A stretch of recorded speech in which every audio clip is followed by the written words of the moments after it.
are going to talk about and take a deep dive into technology. And for that, I'm going to welcome to the stage Boyd Clues, Rob Harvey, and Adam Keller from Online Business System. Welcome.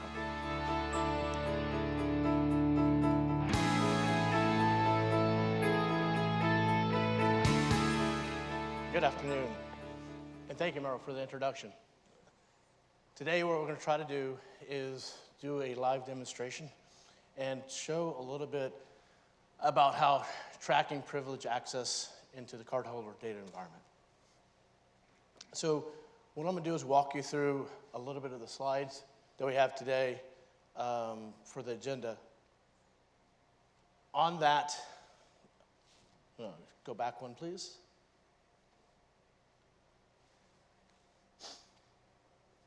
There we go. So what I'm going to do is talk to you a little bit. So we're going to have a little bit of a mystery going on today. As we talk through that mystery, each one of those things, we're going to talk about who we are first. We're going to talk a little bit about the learning objectives that we have. Then we're going to talk about the privilege accounts within the PCIDSS and the specific requirements that we're going to talk about today.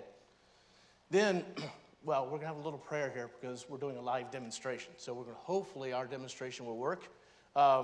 But if not, we've got a good plan B in place for us to be able to do that activity. And then we'll finish up and we'll kind of wrap up the things about reviewing the clues that we find within the log data itself as we demonstrate that. So who we are. My name is Rob Harvey. I'm a managing director within the risk, security, and privacy practice with Online Business Systems. I've been in QSA since, I guess, 2004-05 timeframe, and been working with different types of clients all along the spectrum. Boyd? Good afternoon, everyone. My name is Boyd Clues. I'm a QSA with Online Business Systems.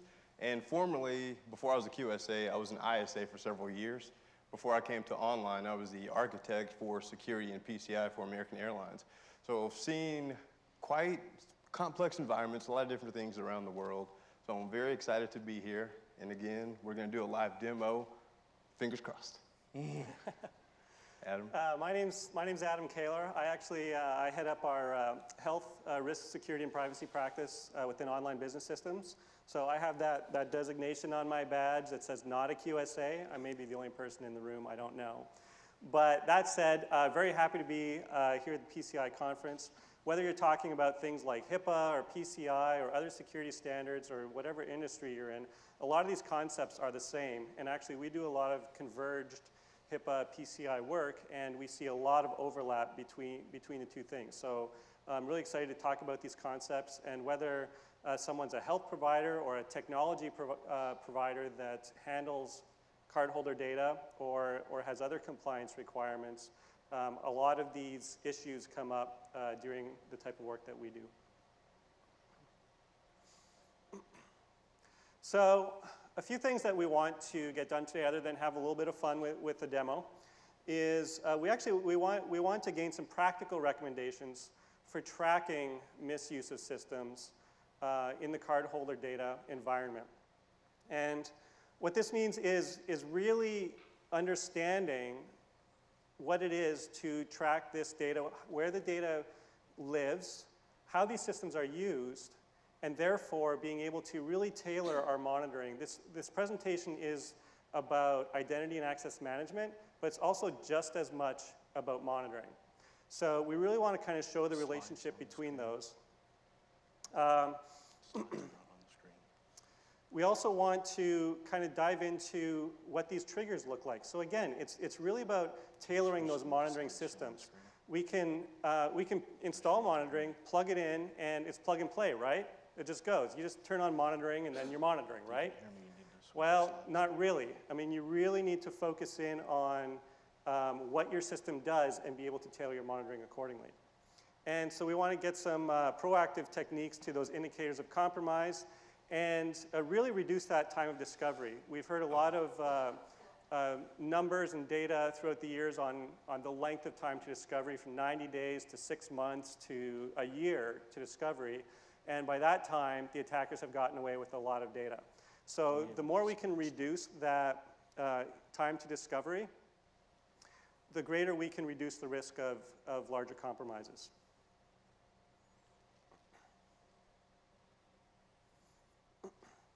So we're talking about privileged accounts today.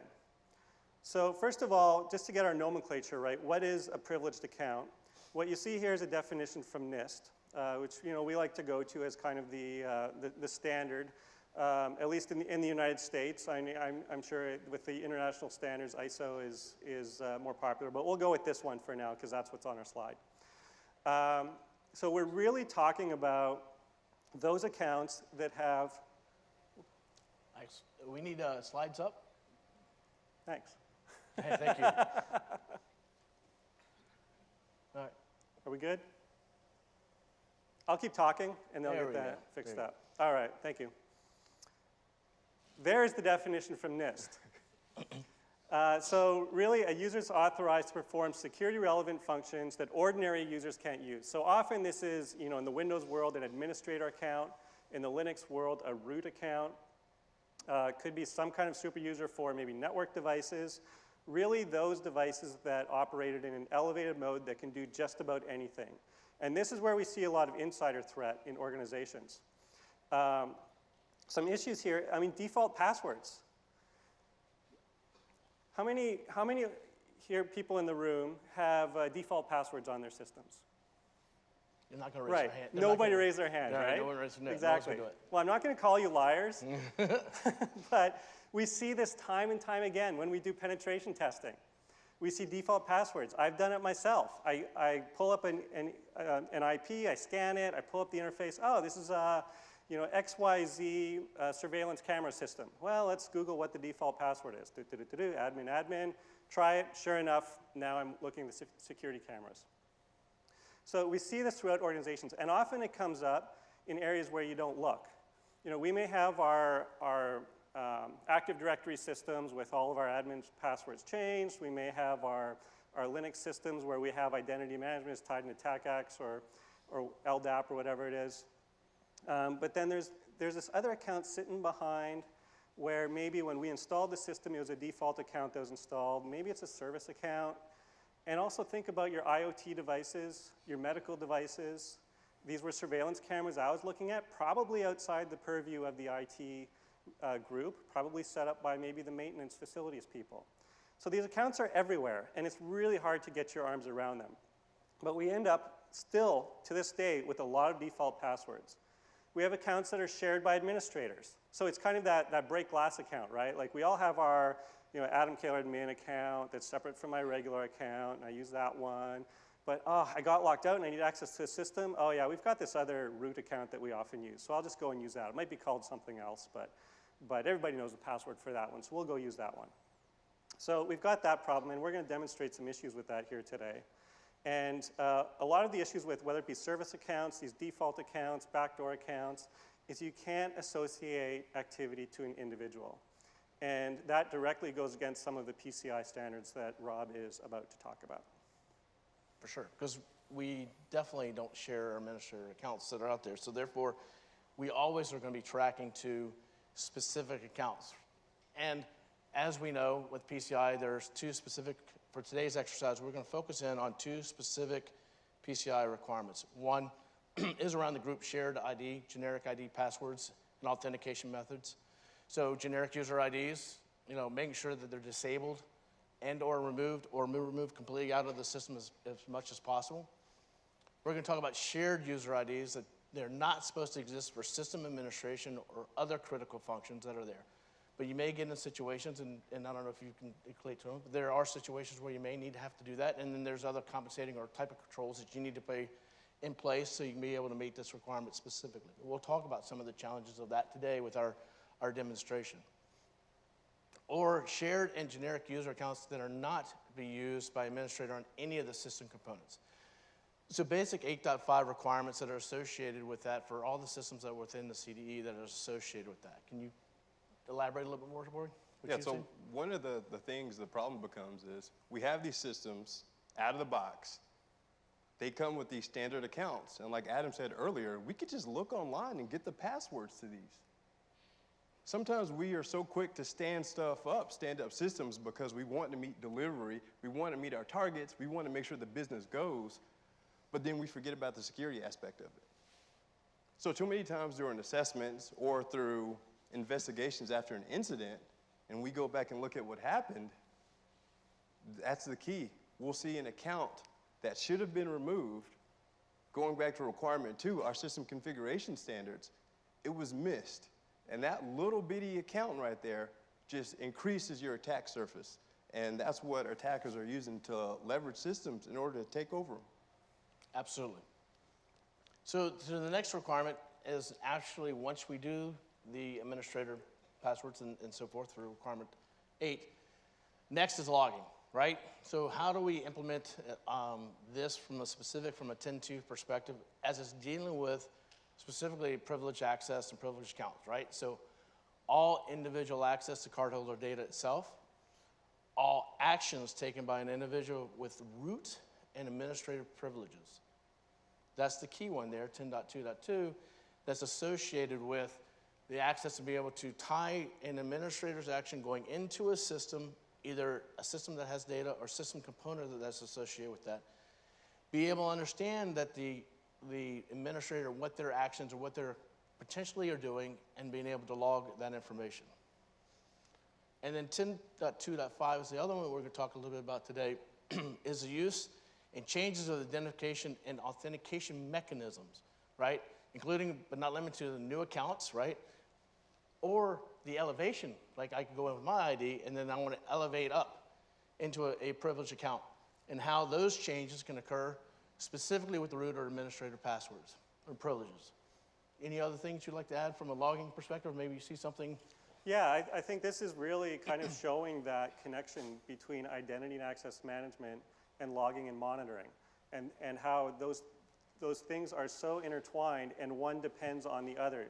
If you can't have effective logging and monitoring without effective identity and access management, and the other way around as well. So these two requirements really pair together and really work together. And it's important that those are tied into workflow together as well. Yeah, absolutely. So now we're going to start leading in, and we're going to start setting up our great mystery here, leading into our live demonstration. So Boyd, if you want to start us. Sure. So we mentioned requirement 8, requirement 10. Identity management, access controls. We need to know who is in the system. Now, when I'm using these out-of-the-box accounts, or if my entire team knows the password, and something goes bad, I know we're all good, honest people. That's why we're at the PCI community meeting, right? But when somebody logs in as root and they break something, who stands up and says, that was me? Nobody. So I gave this example last time. I just so happen to have 4 kids.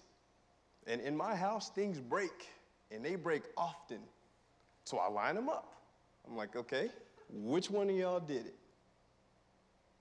And it's as quiet as this room. I'm like, somebody did it. Casper didn't do it.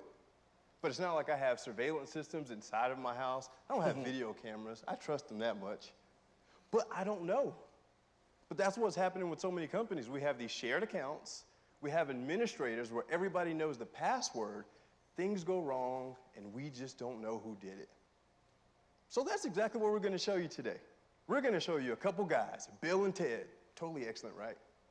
They're going to be doing some system admin work today, but one of them is going to add a little extra to their admin duties. And they're going to steal some credit card data. So we need y'all to help us to figure out who did it. I'm from Texas, so I say y'all, not you all. We need y'all to help us. So can you bring up the demo, please?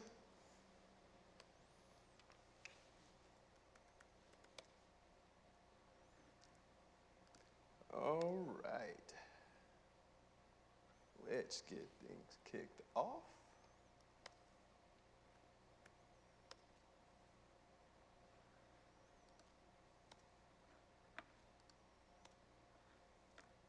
Just setting up Bill and Ted's area. So as Boyd's getting this set up, what you're seeing on the screen is 3 terminals into a demonstration of activities. One is going to be Bill's activity, and that's going to be Adam. And then one's going to be Ted's activity, which is going to be myself. So we're going to run some commands, and we're going to start to look and see who did what. Step on up, Bill. It's all All right, over. it's all yours, sir. So I'll be playing the part of Bill today in our excellent adventure. And as any good system administrator does, I've scripted out my tasks for the day. It makes it repeatable, it makes it easy, it makes it very auditable, and I can go back and figure out what I did and see my script for the day. It goes into our change control system. It's all laid out. I'm a good sysadmin just doing my job. So I'm just going to select Bill's excellent sysadmin duties here from our menu. Going to hit the number 1. And it's asking me for my password, so great. So I'm going to pull out my PCI compliant password that I haven't written down here. And let's see, where are we? Okay, oh no, I shouldn't say it. All right. All right, is not password 123. There we go. All right, good. Okay. So I've got a bunch of tasks I'm doing here. It looks like I'm modifying some rights, probably adding some users. Some of you may recognize some of this stuff. If you don't, it's fine. We're not going to test you later. And there we go. So I have completed my excellent sysadmin duties and reminded myself to be excellent to each other.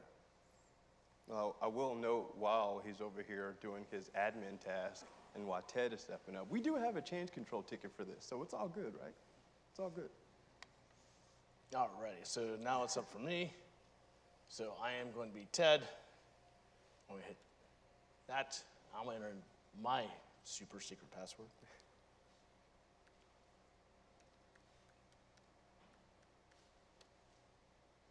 And again, my script is running similar activities where I'm setting up users specific to my system as part of my duties as we're going forward through the process there. But the real question is, did I finish my job?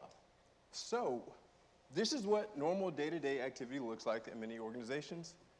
We have sysadmins logging into systems, performing their duties, but I just happened to get a notification that somebody touched my credit card data, my beloved credit card data. I don't get it. So then we almost have to turn into like Sherlock Holmes at work. Who's accessing my system? Who really wants to come to work every day and try to solve mysteries? I get it if that's your thing, but I want to relax a little bit, have some fun. It's stressful. So now we have to go into these logs to see who touched my credit card data. First of all, I know somebody touched my credit card data. It's because I have my directories monitored. I know exactly what's going on, so I think. So, if we take a look, these are the directories that I'm monitoring right here, and I've even tagged them with this little key of CHD. So when I'm searching the logs, I know exactly what happened. So we're going to do a little search to see exactly. Bill or Ted, one of them, they're guilty. All right. Okay, so we're going to see, what do we have here? So a few minutes ago, it looks like someone accessed some credit card data right here. The file, data September 15, 2019 CSV. Now look, I know it's not an encrypted file, but we'll talk about that later. But it has my credit card data in it. And so I'm going to take a look at these logs. It looks like they ran a copy command. So they copied the data? Oh, this is easy. I see exactly who did this now. Who was it? Boom. Who? Mystery solved. You see that, guys? UID 0, root. Root did it. But it can't be root. Bill, was that you? I'm not root. Ted, was that you? I'm not root. You see, the logs are telling us who did it, but it says root, not Bill or Ted. So we got to go deeper. So now let's see who was using root at that time, or at least we can attempt to. We saw that copy command was run, and that happened at about 15:14 UTC. So let's see who is using sudo. If we take a look in these logs, we see what's going on here, right? We see UID root, AUID TED doing sudo. And we keep seeing root and AUID TED, which is the audit user ID. It's all in the logs around the same exact time where the credit card data was just touched. Root, TED. So, I gotta ask, we gotta do a quick poll. Who thinks Ted did it? Just raise your hand if you think Ted did it. Who thinks Bill did it? Okay, we got some No, people. I think it was Bill. I think it was Ted. I think it was Bill. You know what? Hand up. I didn't do it. I don't need his credit card. You know what? We're gonna find out. Are you sure?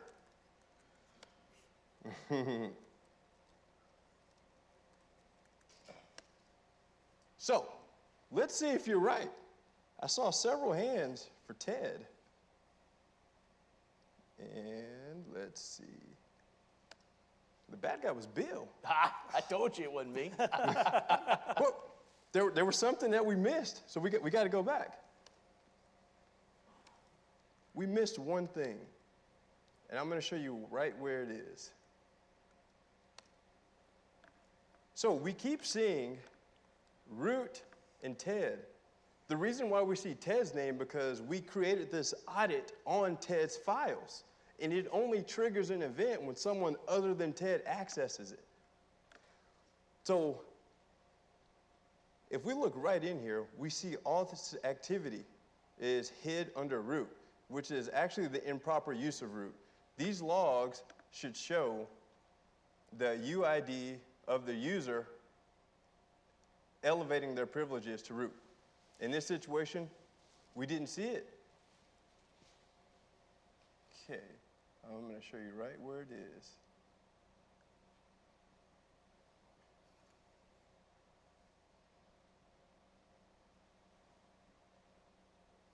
We should have played the Clue song right here.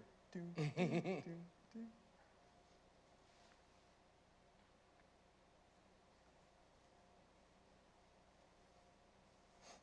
There it is. So, if we look right here, we see Ted was logged in at that time.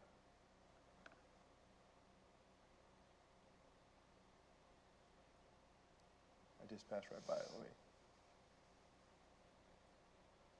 There we go. This right here is actually the proper use of sudo. UID TED, AUID TED. So this is Ted elevating his privileges, and we can track this inside the logs. What we previously saw was UID root and Bill was activity being hidden. Whenever you sudo su, that should raise an alarm. If I'm already root, why do I need to elevate my privileges if I'm already at the highest level possible? That right there is an indicator of compromise. It's a very slim chance that in milliseconds, someone else is gonna log in and SU as Ted. So we see that Ted was the person that was inside the system at that time. So that's who did it. Can you bring the presentation back, Yeah, bring please? the presentation back. So let's review the clues. 10.2.1, we need to log all individual access to credit card data. Even though in this situation, we had plain text card data sitting on a file system, we still had monitoring and triggers in place for in the event that that data was accessed, we could figure out who did it. Second of all, the auth logs. Remember, we need to log elevation of privileges, who's logging into our systems that are in the CDE, so we can tie it back to an individual to stop the finger pointing. And that's what we had configured in this system. And the use of change in identification. We saw that Ted elevated himself to root with the sudo command, and it was inside the logs. Now, all this put together makes for a robust monitoring program that can really help an information security program and to help teams identify the potential misuse of root and super user accounts. Absolutely. Thanks, Boyd. So wrapping up, one of the things we were wanting to talk about is a little bit about the recommendations. And we've kind of broken them down for you in each of these steps. So identify, understand, baseline, collaborate, implement, right? So as we walk through this, we've got to be able to identify the critical data and applications and infrastructure, which in the PCI world is obviously pretty much around the cardholder data that's associated with that. But identifying sometimes the workflows and process flows that occur with that data as it flows through the systems and through different types of system components within the infrastructure itself can be a challenge at some time. So always as part of that activity is identifying where that data flow goes and the system components and ensuring the fact that you have the proper logging that's going for that. Correct? Correct. One thing that's really important is before you go into your assessments and you're preparing each year, that annual scoping exercise is so important. Correct. And I would even say that it's not enough to do it once a year. Stay in contact with your IT departments, your accounting departments, because they usually know where the money's coming in. And when you know where the money is coming in, then you can track those data flows to make sure that you have everything included in your assessment. Because what you don't want is a system out in the wild without any protection that has credit card data on it. Right. Yeah, and there was two things we saw here in the demo. One was the use of root. We had to get our Sherlock Holmes hat on to actually figure out who did this. If systems are set up properly, we shouldn't have to do that. We should be able to tie activity directly. And we were looking right at Linux logs here. When we're actually doing monitoring with our systems and our MSS, we're actually pulling these into another system. And so we've actually got rules around it and things like that. So we don't have to put on our Sherlock Holmes hat.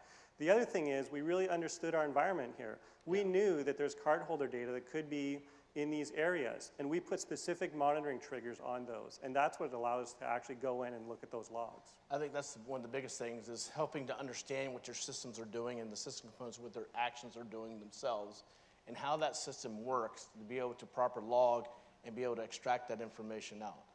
The other aspect of things, part of the baseline, which is the third point here, is baselining the information, understanding what is noise and what is not noise. That is a huge effort here. It shouldn't be undertaken because a lot of times you'll get a lot of noise and you'll be looking for a needle. There's obviously a lot of technology in the space to be able to help reduce that noise. But without you identifying and understanding that, how can you create that baseline so you'll be able to do that? And then you have to collaborate. Mm-hmm. We've worked with some pretty awesome developers, programmers, that really know the heart of their application. They know what compromise looks like on their application. And they just ship the application over and it works great. But then you have the security teams that are in the NOCs and the SOCs, and they see all this stuff, and then something bad happens, and then the app guys are talking to the NOC guys like, yeah, we saw that. Right. But you didn't tell us what it meant. It's a disconnect, right? Exactly. You always have that disconnect within some of the organizations and for the system administrators to actually the security aspect of things that are doing the monitoring. And even if you outsource that monitoring to a third party, that key aspect of things of collaborating with your teams all the way through the process is key for that. Yeah, so I mean, that really ties it all together and closes the case. I mean, really, instead of looking at these requirements as silos, it's really important to look at the big picture. And how does our identity access management relate to monitoring? How does our system administrator activity tie into what our developers are doing and what our SOC is doing? And really kind of understanding that big picture is really important when designing appropriate security controls. Yeah. And then you got the last part of that is implementation, right? You need to be able to do the monitoring and alerting and then acting upon that, right? A lot of the systems you'll get information back from your SOC, and there's a change ticket that's created or a service ticket that's created, and the finality of fixing the problem, right? So you get the monitoring going, you get the learning going, and then the follow through that you need to do is make sure that you remediate issues that come a part of that process. And that's how you close the case. That closes out the case. So again, thank you very much for your time. We're coming up to the end of we're at the end of the program here. If you have any questions whatsoever, we'll be down part of the networking event this afternoon, and we're glad to answer any questions. Thank you very much. Thank you.